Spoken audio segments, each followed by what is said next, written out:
Hello, everyone. I'd like to welcome you back to another episode of this series. This is Al Fadi, and we've been going through fascinating analysis and study on the different qira'at, different readings, if you wish, of the Quran, unpacking and unearthing earthing a number of issues that has been around really for a long time. We're bringing to light a number of Islamic traditions concerning those variant text readings, the so-called ahruf, the so-called qira'at of the Quran. And I think by now, if you've been watching all of the episodes that we've done to date, you will be able to see that there is a problem. And it is not the type of problem that Houston will be able to help you with. If you believe in one Quran, I hope that you throw that belief out the window, because we are talking about multiple Qurans by this time. Right now, today, this episode will even shed more light on two of the most popular readings of the Qurans, one known as the Hafs reading, which is the 1924 edition, the popular Quran all over the Islamic world, and one known as the Warsh reading, which is also popular, but specifically in North Africa. With me here, of course, to do all of this analysis and unpack all of this information for us is no other than our dear brother, Dr. Jay Smith. And we want to give really special credit to Dr. Bernie Powers, who have helped us with this particular analysis that we'll be sharing with you in this episode. Dr. Jay, thank you for being here with us. Thank you so much. This is, and Bernie Powers came on my show, Fander Films, maybe about a month ago. And he brought this PowerPoint with him, and it's a PowerPoint that he has developed over the years. Right. This is nothing new. This is something that he's been working on, that his team has been working on. Dr. Bernie Powers spent much time in the Arab Peninsula. In the Middle East. He knows Arabic. His team, he uses only Arabists.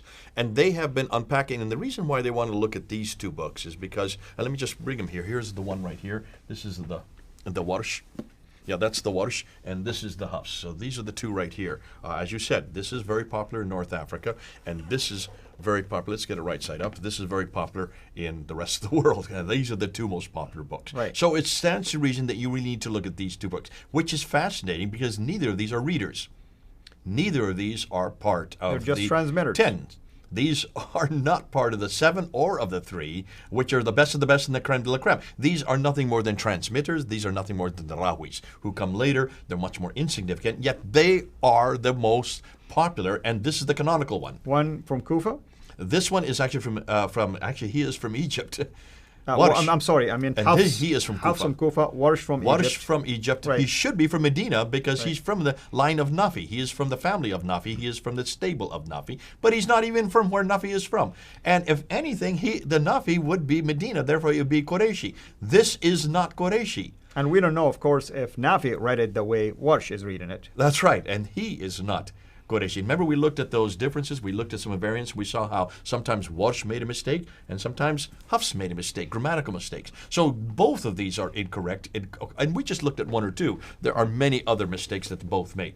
It's fascinating. But let's just take a look and see what Bernie Power does. And what I'd like to do is what he does, he looks, don't go to the slides yet, but he goes through and he does a comparison between these two, and he puts it, and he says that one Islamic scholar has found about 51 variants between them.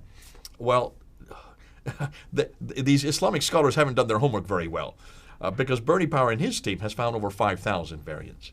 So you can see that the Muslims are not doing their homework. And he says that when you look at the variants, there's about 120 consonantal or long vowel variants and symbols which affect the meaning of the words. And so he's now going and doing a whole study and looking and seeing how the words affect the meaning, how they affect the practice, something like what you just did in the last two episodes. 5,000 short vowel or diacritical mark differences. Hugely significant. If you're starting to look at this and say, why is it that Muslims are trying to say that there's no difference? The reason they're saying that is because they don't think anybody's going to hold them accountable. They don't realize that there's not just Bernie Power's team. There are about 3 teams that are working on this now. Not one of them is a Muslim team. And the Muslims can say this, and that old phrase that you hear, you can fool everybody some of the time and some people all of the time, but you can't fool everyone all of the time. Right. What we're going to do, Tal, and I'm going to look at some of his graphs. So let's go ahead and look at the first one on the slide here. And this is what he calls type A. Will be type A, type B, type C, type C. This is his material. I want to make sure that we don't get credit for this. This is his group. They're there at MST, Melbourne School of Theology, where we both got our got our degrees. Well, you're getting your degree. I got my degree from this school. And here you find changing of the meaning of the nouns. There are 11 instances where the meaning of the nouns do change. He's only got 9 of them on the screen there. And you can just look at them if you want to just unpack 1 or 2 of them, just showing the difference. The first one is what all the Muslims look at, and that's chapter 1, verse 4. That's right. It's fascinating, of course, is verse 4 in Surah Al-Fatiha, the opener, the particular chapter that Muslims read daily in prayers, about 17 times a day. But even it's very popular among Muslims. They read it for almost anything and everything. So here's what's describing Allah in left side, Hafs, as Malik, the owner. Dog got out of there. Right? And in Warsh, Malik, king. Big difference between an owner and a king, by the way. There you go. Fatah versus Dagar Alaf on the left. And you can see, going right down the list, a bird versus flying, means of support versus valuable, the peace versus the greeting. I mean, these are completely different words, just by changing the vowelization, or in some cases, the dots. Good tidings versus proclamation. Indeed a magician and indeed magic. We went and did that one actually in the previous episode where we unpacked that one. So there you can see, and we also looked at the ones of 2 kinds of magic versus 2 magicians. So that even gets it even more perverse. And of course, big versus many, we did that one as well, 3368. Let's look at the next one. And here are type B, what he calls type B, which are changing nouns from singular to plural. You can see, we talked about the one, chapter 2, verse 184, and this has a huge difference. This has huge significance on the practice of what you do during the fast. Do you give money for just one person or for many people? That's correct. And like we said, the one you highlighted in chapter 2, verse 184, Hafs says miskeen in a singular, one poor person. Warsh means masakin. And remember, folks, we said in the Arabic, plural means a minimum of 3 or more. In a religion of works, you accumulate deeds, and this is in the context of fasting. If you could not fast, you can substitute for that by feeding Hafs 1 person or Warsh at least 3. And you can see the barakah, the rewards will be different. Yeah. There are 13 of these. He only has 8 listed here. We did look at chapter 66, verse 12, the plural for books versus singular for books, a book. And we saw that there was a mistake here. That was a grammatical mistake. Let's look at the next one. This is type C. These are changing meaning from a noun to a preposition or a verb. Fascinating. He made versus maker, or slaves versus with. It not only does it change the context, it also changes the word. Completely different meaning. Right, exactly. And again, it's extremely important when you say that this is a book preserved in the preserved tablets in heaven and was revealed to someone. Which way was it revealed? Okay. This next slide is the type D, what he calls the changes meaning to a different verb. There are 6 inferences. He gives all 6 of them there. And fascinating, look at number 2. We did this one earlier, chapter 2, verse 10. They lied versus they disbelieved. Well, what is it? Is it lying that causes the problem, or is disbelieving causing the problem? So you can see that would be a difference that would completely be a difference in theology there. Absolutely. And again, I'm hoping that people can see the difference. The one that you highlighted the most, number 5, is very obvious. Chapter 3, verse 146. Qatala versus qutila. Here's what's going on. One is doing the act of fighting. That's qatala, according to Hafs. One, according to Warsh, was killed. Big difference between being alive and fighting. The other one, you have been killed. Yeah. Yeah, especially if you're the one that's involved. And you're telling me this doesn't change meaning. I would like to know if I'm going to be killed or just I'm going to fight. And there's a difference in vowelization. This has nothing to do with dots. There you can see a dagar aleph on the katal, and you can see it's missing, but it has a dhamma rather than a fatha in the case of warsh on the right. Let's look at some other context. Here is another type E, he calls this. This is changing a verb from active to passive. And he says that there are 7 instances. He's got the 7 that are up there. Chapter 9, verse 37 are led astray, or he leads astray. Who does the action here? And that's why it is important when you look at this as to the author of this action. It makes a difference because it has a contextual very absolutely. Variance. And remember, we covered a number of those examples from being active versus passive. In the passive, now we don't even know who's doing the action. versus in the active, at least you can ascertain that, okay, maybe the speaker is the one who's doing that. And of course, the last one, are they killed or are they simply fight? That's getting much similar to one we saw earlier with that. Now we get to F, changing a verb from a second person singular, you, to a third person singular, he. And we looked at some of these. In fact, we looked at one of these in the past former episodes. Is it he saved us or you saved us? Well, that would have theological implications, enormous theological implications in that context. That's correct. We go to this one here, and it's very small. I'm sorry about that because I couldn't get it into the slide enough. And this one is changing a verb from a first person plural, we, to first person singular or second person singular or third person singular. And you can see the arrows that he has there because it changes it in so many times that you can see that it has implications and it has ramifications theological as well. There are so much we could get on this. There are so many instances of this. He has 20 that is listed just on that graph. Every one of these you could write an article on. Every one of these you could write an article on and make the impact and show how the meaning is changed. When we look at the next one here, type H, it's changing a verb from a second person plural to a third person plural, they. He gives 23 instances. He only gives 22 of them there. Chapter 2, verse 140, you say versus they say. This is one that is fascinating. In some cases, it's also changed to say imperative. We're going to get to that one. And this is the ones that that Dan Brubaker has been brought up. Even this is done over and over again in many of his variants that he finds from the Razm, not from the Razm that are added at a later date because of the imperatives then introduced at a later date. They say versus you say in chapter chapter 17, verse 42.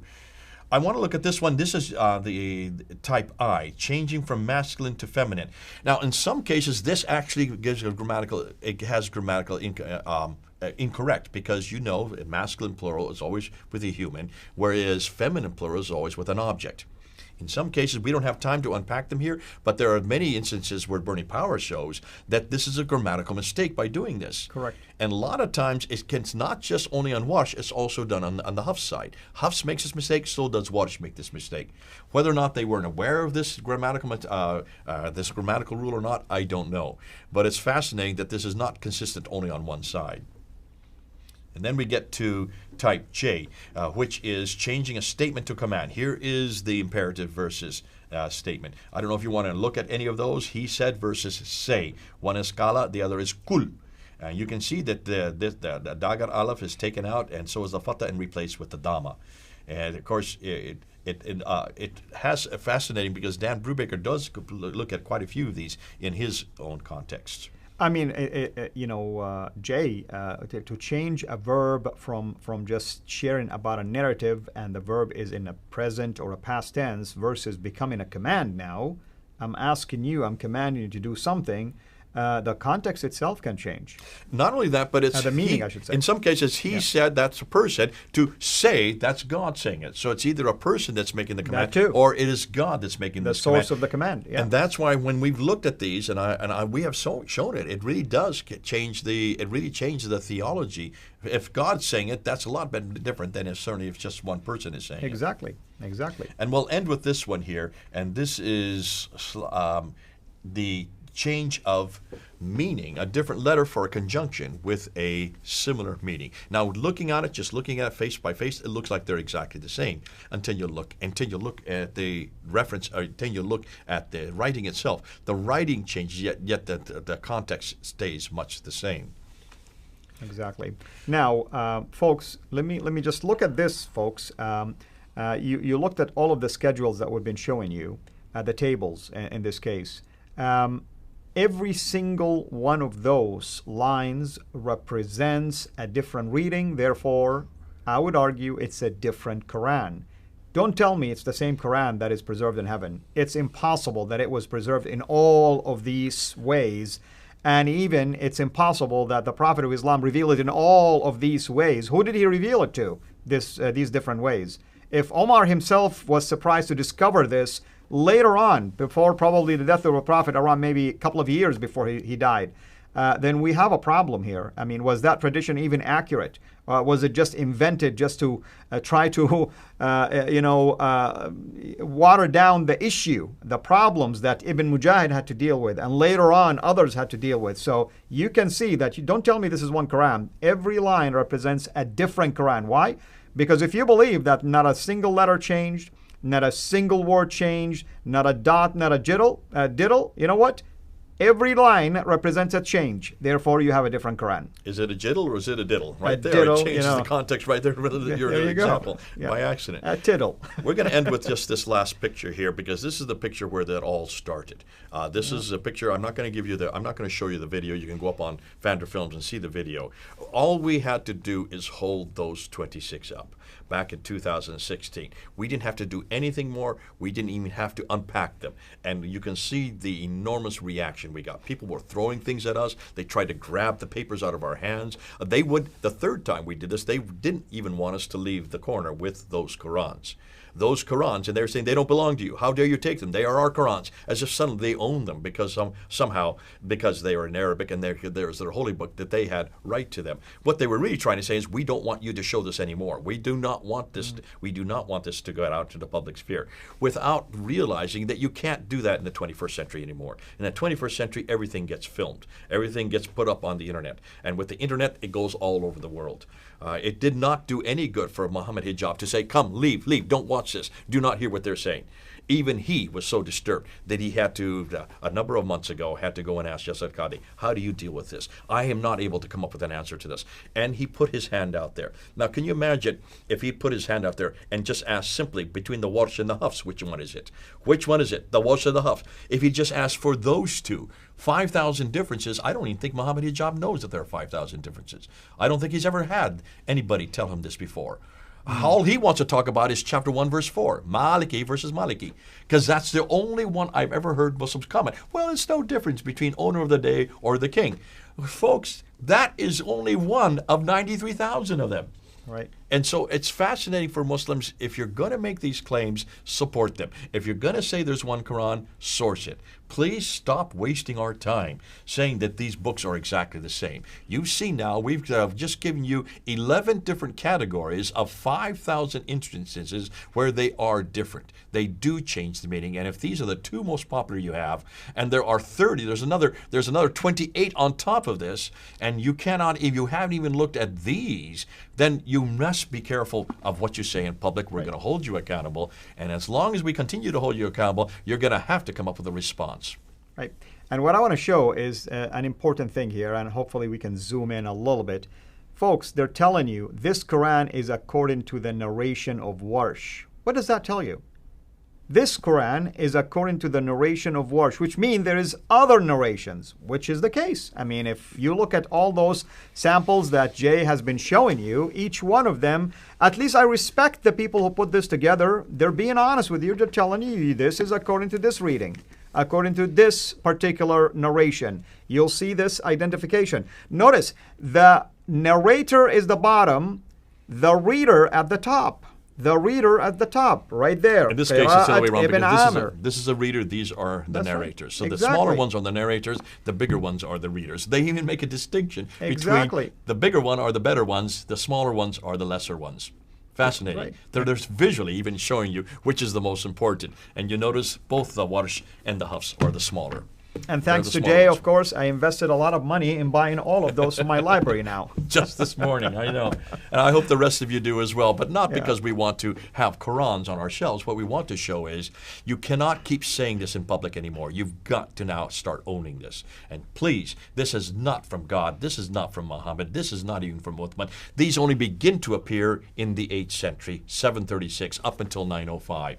Folks, this is nothing more than a man-made book with many different thoughts, many different handprints. Hand after hand after hand wrote their own Quran. Up to around 700 of them have now written their own Qurans. We're back to 30, and now we're back to 1, and they've got the wrong one. And we're going to be going into this one next. This is one I want to unpack, because when you look at this one, the Hafs, you're going to find there are lots of problems with this one. Well, folks, once again, I hope you're enjoying this series, and I hope you guys are having a watch parties, and I hope you're sharing it with many. and I hope you are interacting with your Muslim friends. Guaranteed. Don't assume. Guaranteed. It's 110% that your Muslim friend had no clue that something like this existed. By the way, just an advance warning, they're going to call us all kind of names, me and Jay. That's fine. Don't take it personal.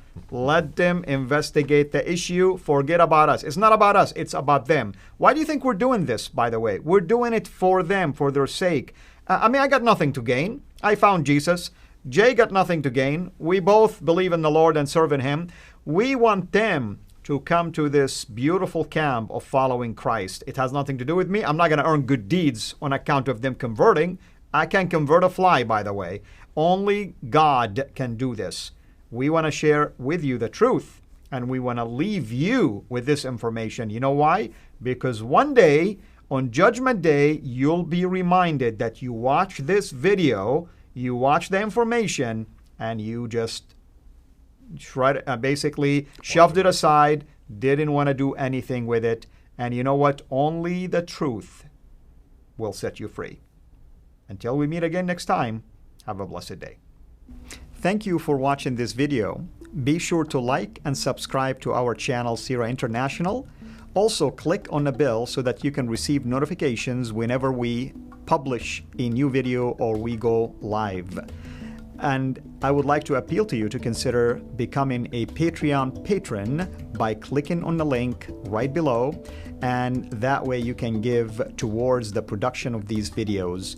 There are also other options for you on how you can give to our channel. So thank you from the bottom of my heart.